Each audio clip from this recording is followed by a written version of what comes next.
We are live. Okay.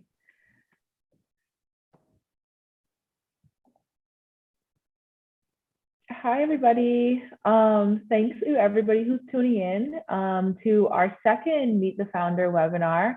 And we have two special guests today from Grow Food Lab. We have Regina Smith and Kentisha Ward joining us today. So welcome, ladies. Thank you for having us. Thank you. So today, the purpose of this call today, we're just trying to get everybody a little bit more acquainted with you. You've been listed on ArrowArcX for a little over a month now. And so I think people have started to, they want to know who you are. They want to see you. They want to get to know you. And so who are the ladies behind Grow? And, how did you get to this point? And that's what we're going to give everybody. So for everybody tuning in, please ask questions because we will be asking those questions throughout the stream. And then I'll also have some questions for you. So I'm going to pull up some to see if anyone's out the gate asking questions. I don't know. We might have some very excited folks tuning in. So we will see. Alrighty. Nobody yet. I don't see any questions yet. So, okay, I'll start with my first questions. So you're the first partnership, the first duo we've had listed on the platform.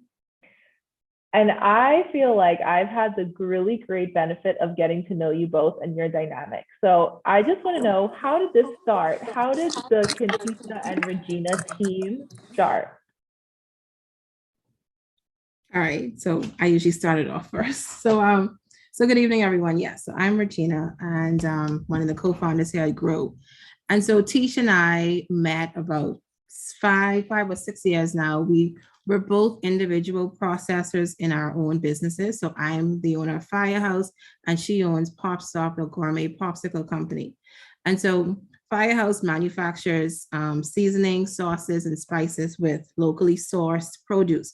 So whatever farmers grow in excess, we create a value-added product from that. And so, throughout our journey as entrepreneurs, we've, met up at trade shows, at markets, and, we always share the same stories or just share our stories of how things are going, how's the business, the highs and the lows and the struggles that we faced. And it wasn't until last year we finally had this conversation, said, you know what, Tish, you and I are both talking about export. We're both running into challenges. I was trying to get my products exported to the US, and Tish had a similar situation as well.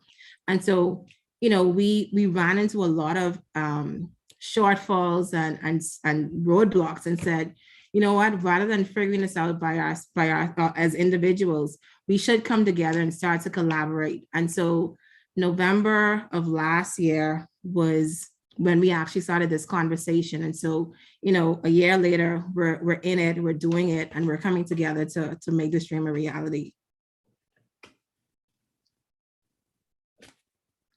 Okay, awesome. So there's a couple things that I want to get out of this. So Grow, I'm not going to do it justice by describing exactly what you guys do. But I think before we get there, I think it's keen to know, what about your backgrounds? You say you both own businesses in the food industry. So tell us how having these businesses got you to figuring out Grow and getting to the point of knowing what Grow is. And you also had something else talking about exporting goods.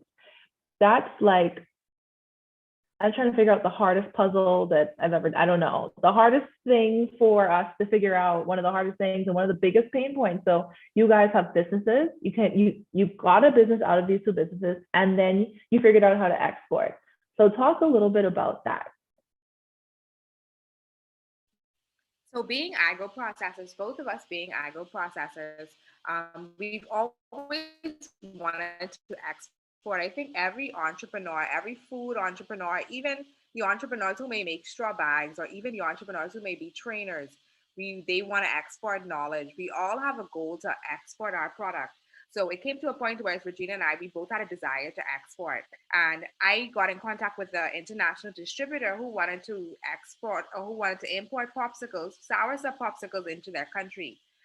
So being able to do that or looking into doing that, it took me through a few different speed bumps. One of the speed bumps was having to get my popsicles tested so that we could have a proper nutritional facts label. Getting this product tested would have to take me getting my frozen popsicles from the 90-degree Bahamas on a plane to South Florida and keeping it frozen the entire time until it got to a testing facility so that they could be able to give me back my nutritional facts. Something like that seemed near impossible. And Regina had a similar experience, except her experience cost her a little bit more money than my experience cost me. She was trying to ship her pepper sauce and her jams away to New York. Or I'll let Regina fill in because I think she has a little bit more experience with her. Yeah, so there was an opportunity to actually participate in the Winter National in Washington, D.C.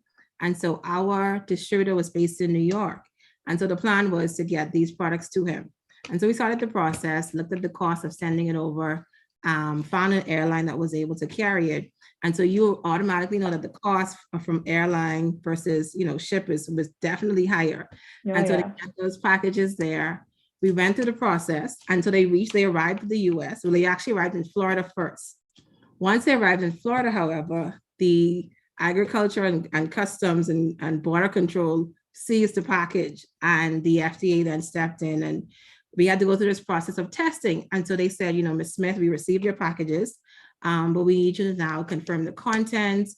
We need to know what's in it. We needed to run some tests. And the thing is that if the products came back positive, they would have seized the entire package. And so this was approximately $5,000 worth of goods that they were now going to test. And so they took samples from each batch and they did test them. And so the results came back negative, which means that the products were clear to actually enter the US. But along that process, there were many phone calls made, emails back and forth. And I then was able to understand a little bit more what not to do next time and what to do properly, in order for that not to happen again. And so this time around, which I had to actually reorder, well, they had to reorder. And so we were able to now fulfill the order again this time. And so the process was much easier. It cost a lot less.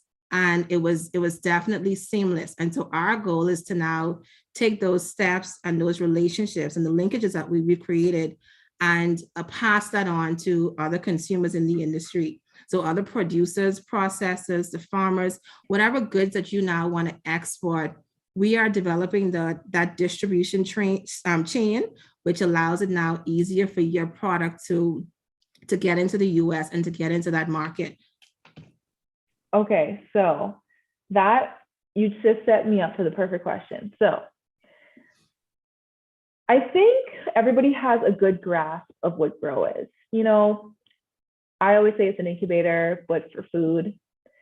So I want, in your words, if you were giving somebody a 30-second pitch, how would you describe Grow? If you want them to always remember you, they want to say, I remember those ladies that were doing whatever. What would you say? Tish, you want me to try or you want to go? Grow is a food hub for all food entrepreneurs, for chefs, processors, and also farmers. I think Grow is revolutionary. That's 30 seconds. Grow is revolutionary.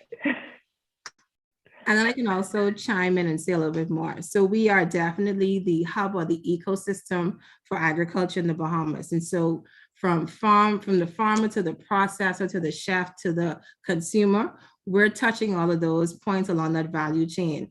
And so Grow is going to be able to provide the resources and the services needed to supply those individuals and consumers along each value chain or each point on the value chain. Okay. So let's say I'm a farmer and I hear about you guys on all the great social media work that you guys are doing. And I want to come there. What is my stages of going through Grow? What am I going to get when I contact you guys? when I'm walking through using the processes as a farmer? What am I getting out of this experience as a consumer? So I'll start. So as a farmer, let's just take farming. So let's say you're farming onions, for instance, and Okay. you come with, with your harvest. And so the first thing that we're going to do is we're going to, go through the receiving steps. And so once you've received and been welcomed into the facility, we will take your goods. And so let's backtrack a little bit. So if you're a farmer and you're a member, as a member, there are going to be privileges and opportunities available for you. So as that member, as that farmer that is a member, you're allowed now to come into the facility, use the facility, and we will be able to take your products, and either you want to just sell it to us outright, or you yourself want to learn how to process it.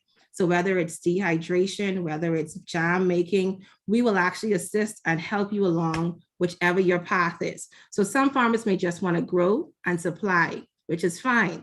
But if you want to grow and learn, then there's an opportunity there for you as well. So just depending on what it is or what your end goal is, we will be able to assist you. And so for a member, we're definitely looking at membership and offering our members this benefit of having access to us and access to the facility. Meaning if that you want to learn, or if there are other training opportunities available, then you will definitely have first preference and first access to those. And this also giving the farmer access to new markets and access to creating new value-added products as well. So maybe products that may have normally been wastage, like onions, for example. Here in the Bahamas, we produce a lot of onions.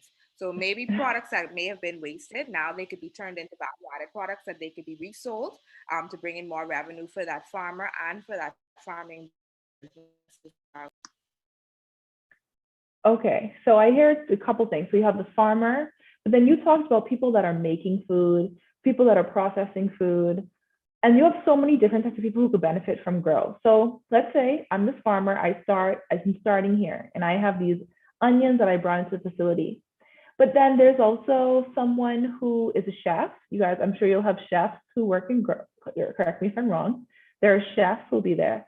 Can those chefs use the onions? Is this a full circle? So talk to me more about how circular this experience is and how you're creating and how this is creating something that is kept within ecosystems, like you're creating an ecosystem.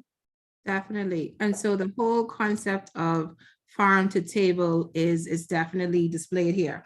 And so like you mentioned, if there is, let's say there's a chef that, we've worked with a lot of chefs already in the process. And so, just taking, for instance, celebrity chef Simeon Hall, he is definitely one of the advocates that is big on farm to table and supporting local farmers. So taking his, his concept, for instance, he would be one of those chefs that would be willing to partner up with a farmer, showcasing, let's just say it's pumpkin season. He's going to showcase, the different varieties that you can, varieties of food that you can make from pumpkin. You can do soups, you can do flour, Tish chime in, what else you can do with pumpkin.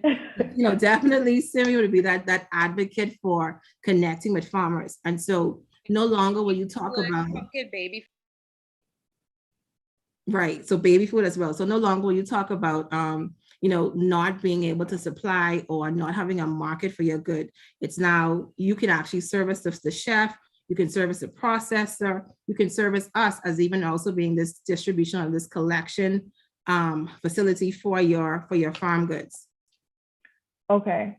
So let's flip it on another consumer, because I think a lot of people who invest in Grow are so many different types of people, but I don't necessarily know if they know how they get involved with Grow. And I think there is an area for everybody to be involved. So we talk about the farmer, we talk about the chef, these people who are foodies, people who know like that's what they do. What if I just eat food? Like, what if I don't want to make anything, I don't want to grow anything, I just want to eat the food. How do I fit into Grow?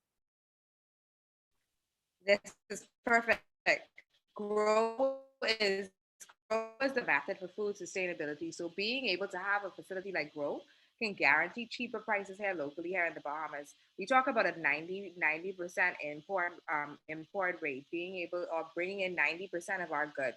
If we're able to process and produce here, this can give us the opportunity to reduce the cost of locally produced items.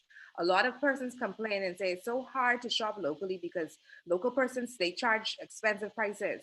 That's because the local producers they also have to pay overhead for kitchen space, electricity. They have to pay for all of these things. But now that Grow is here, that local producer now has the opportunity to get lower access or lower cost to access to these facilities and lower barriers to entry to the food. Okay.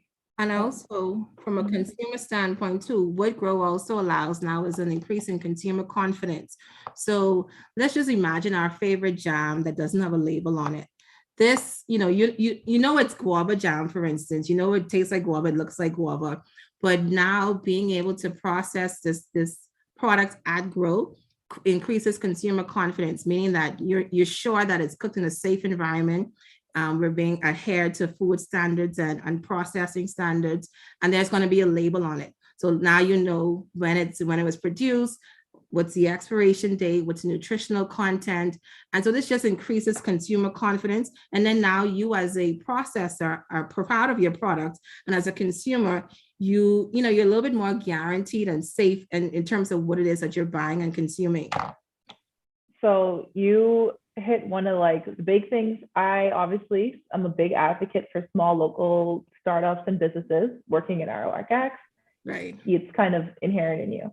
But a big thing is you don't know when something is, you don't know where, how, and if you're going to consume it, it's like, I don't really know. And so you're talking about streamlining this process. Does anybody else do this currently in the Bahamas? Is anybody else trying to do this on a large scale or implement standards? Or are you guys kind of like the culture setters, culture changers?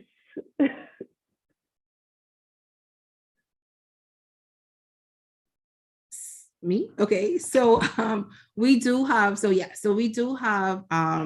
the Gladstone Road Food Lab that actually is in existence, and it does exist. It is a facility that will assist processors to manufacture their goods.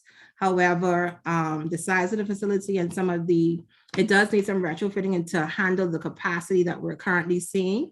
And so we will be working along with the public and private sector to really establish those linkages. And so we don't want to overstep and say that we're the first in this field. We will assist in regulating some of those challenges that we face along the way. But and we do have a standards bureau here as well with Bahamians that are working and ensuring that the processors are adhering to those food standards. But there are individuals and there are businesses that we know may not be on the radar and that are, probably not adhering to the food standard rules. And so we will definitely be trying to facilitate and ensure that the processors are trickled into the facility and have access to use the facility. Okay, great. But just to dive a little deeper into that, exporting has a whole bunch of other standards that come with it. You talk about your stuff. Both you guys have great stories about exporting. I could not imagine getting popsicles out of my house without them melting, much less all the way to Florida. So good job. But so exporting has all these testing things. That's a big thing. So are you guys trying to bring those testing mechanisms to the country so that what is the process of people trying to export their goods through Grow going to be like? How are you guys aiding in that process and solving that problem, if you are solving that problem? Part of phase one of Grow the Food Lab is it envisioned that we would have a testing lab, because one of the biggest barriers to entry to exporting is being able to create a nutritional facts label or tell persons what is actually in your product or to provide some sort of standards. So we want to be able to have a testing lab that could be able to test the food quality and also the different nutrients that are in food so that we could be able to create verifiable nutritional facts labels for all Bahamian products that are produced in Grow the Food Lab.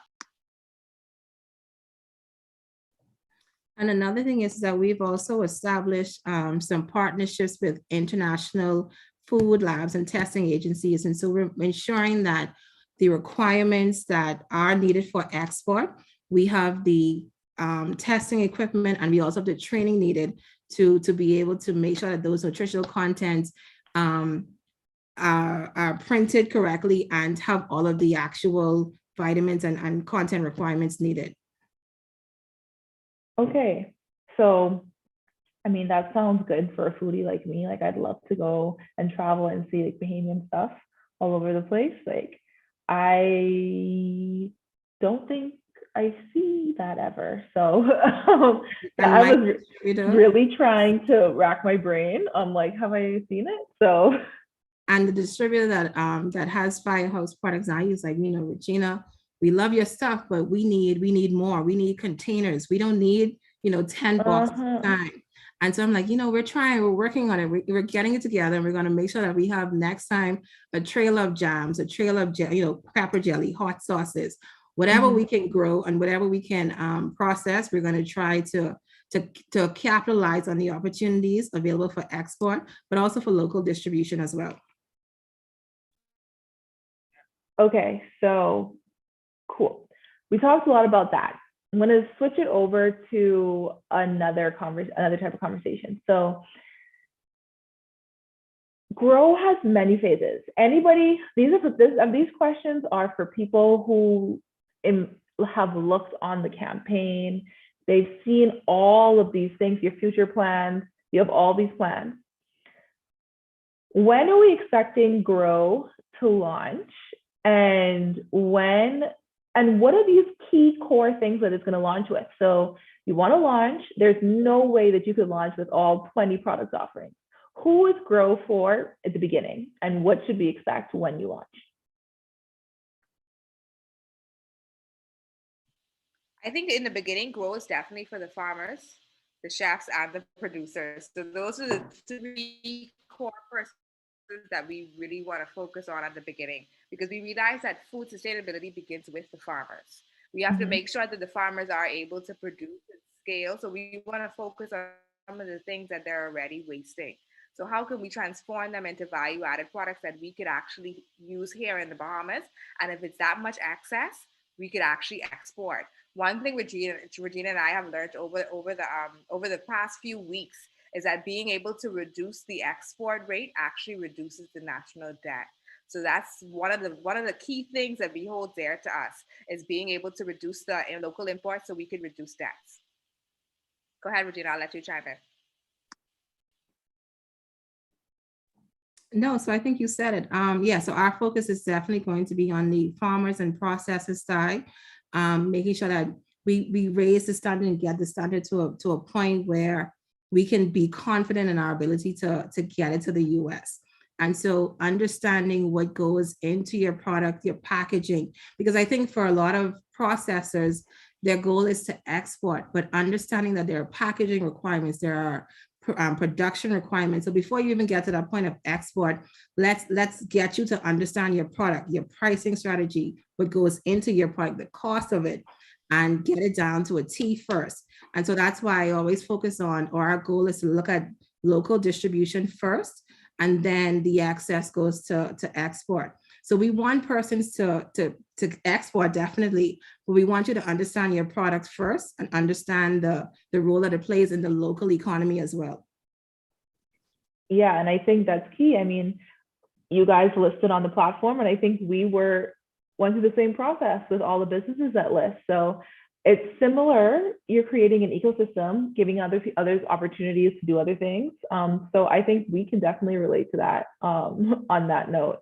So one of the big questions, and when do you guys plan on launching Grow?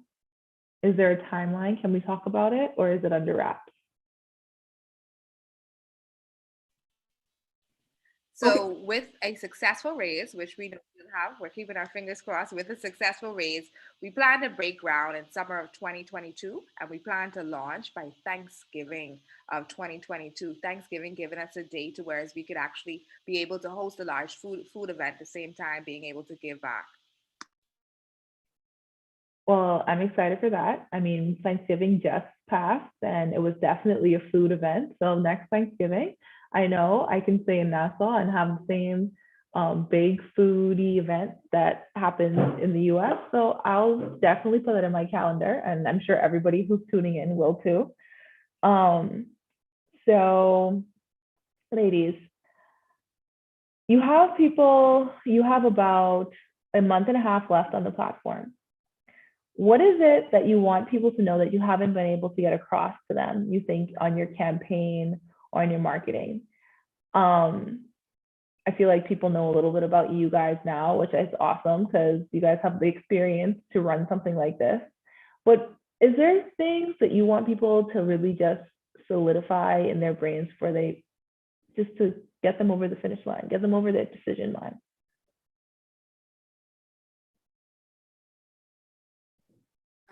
I think so. I'll go first. I would definitely want to encourage individuals to invest. I think Grow is a unique and revolutionary company that is coming to the Bahamas, or that is actually here. So we're here, and we're going to open up next year. But we want to encourage our future investors and our shareholders to believe in us and to support us, because I think it's an opportunity for us to now put our money where our mouth is and talk about empowerment. Like, we always talk about successful businesses and companies in the Bahamas, but now it's time for us to own a piece of that. And so as individuals, this is your opportunity now to become an investor and an owner of a company. At the end of the day, you can come back and support us. You can come back and see the goods. You can see the farmers, see the producers. So, your aunt, that's the best guava duff maker, and the world that tastes so guava duff. This is an opportunity for you to invest in her, but also invest in your future as well. And so I think, if you had any doubts or any questions, we're always here. It's always available to answer. Just today I took a phone call with someone, wanting to know, can they come and can they bake in this space? And it's a baker's paradise. And so, it's an opportunity for us to come together to cook, create, connect, and have this idea of community where we all serve and work together to support each other. So I think that's my 10 cents.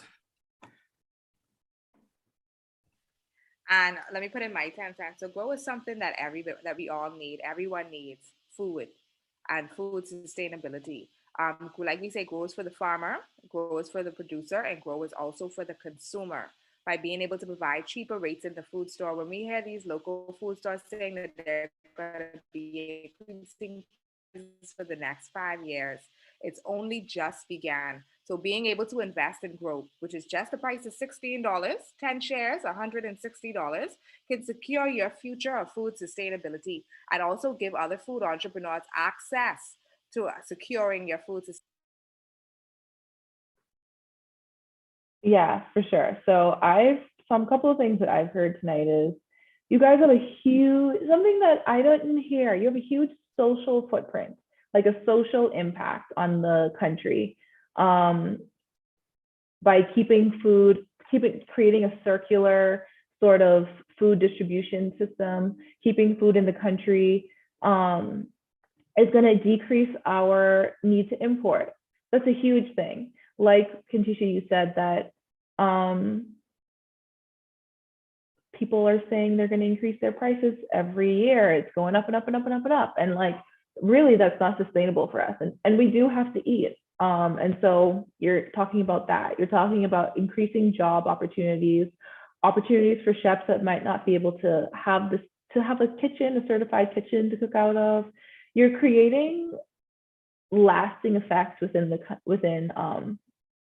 the country, and hopefully other countries that be able to experience our culture without having to come here. They can come here and then continue to experience our culture outside of this, because our culture is huge on food.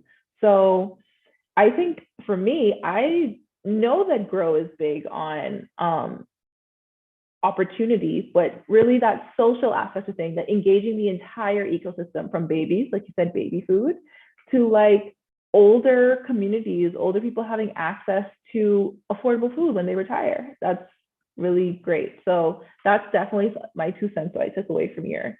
Something you don't know about Grow. So I think we're getting close to our 30-minute but I wanted to open up the floor to you guys to say anything else that you'd want to tell our investor pool, and then I'll wrap it up. So if there's anything else that you guys want to say, the floor is open to you. Okay, so I'll go. So I just want to say, thank you to those that have already invested in us and those that are about to invest in us as well. And also thank you to our honorary advisors that believed in us from the beginning, from it was from the inception of this idea, and they have supported us. And so for all of those that have believed in us, worked with us, just thank you so much. And we look forward to continuing to share our story, continuing to grow as a business, as a community. And yeah, thank you. Okay, and from my end to our investors, they say the bigger the problem, the bigger the solution.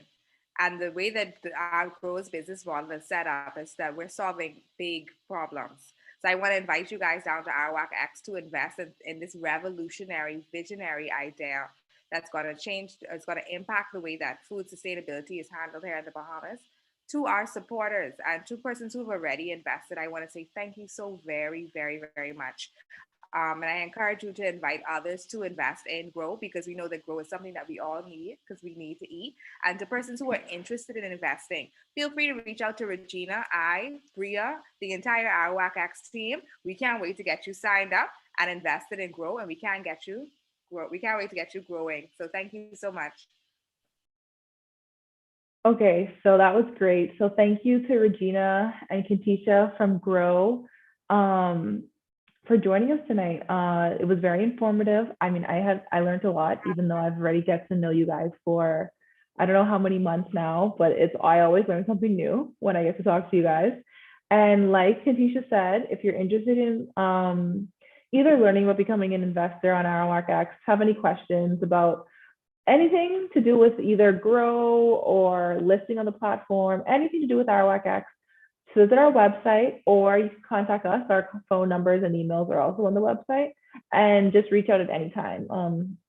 We're always available to meet with you. And if you're interested in Grow specifically, their entire campaign is listed on our website. You can learn everything more about these ladies, about Grow, about their financial projections, and anything else. So please join us on this journey of Arawak X and Grow, and we're excited to meet all the future investors. And thank you, ladies, for joining us.